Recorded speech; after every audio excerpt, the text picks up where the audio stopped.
Warga Namlea harapkan respon cepat Pemda perbaiki jalan rusak.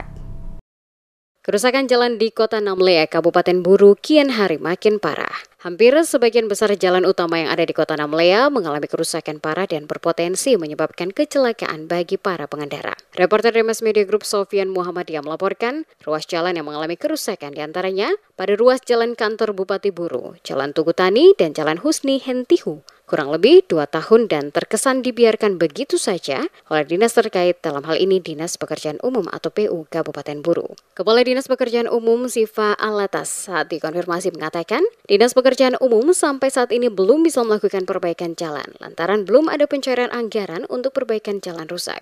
Sementara itu, Abdul Malik, warga Kota Namlea yang setiap hari melintasi ruas jalan dalam Kota Namlea menggunakan motor, menuturkan harapannya agar pemerintah secepatnya bisa melakukan perbaikan jalan yang rusak. Mengingat kerusakan di beberapa ruas jalan dalam Kota Namlea sangat beresiko membahayakan para pengendara, terutama saat melintas di malam hari mengingat minimnya lampu penerangan jalan yang tersedia sehingga berpotensi terjadinya kecelakaan akibat jalan rusak. Insiden kecelakaan telah beberapa kali terjadi dikarenakan pengguna jalan saat melintas, terutama yang menggunakan kendaraan roda 2 akibat jalan berlubang di beberapa ruas jalan. Kalau untuk jalan sih mau bilang bagaimana? Tentunya sebagai masyarakat biasa cuma mengharapkan di pihak di pemerintah agar bisa memperbaiki jalan yang memang rusak.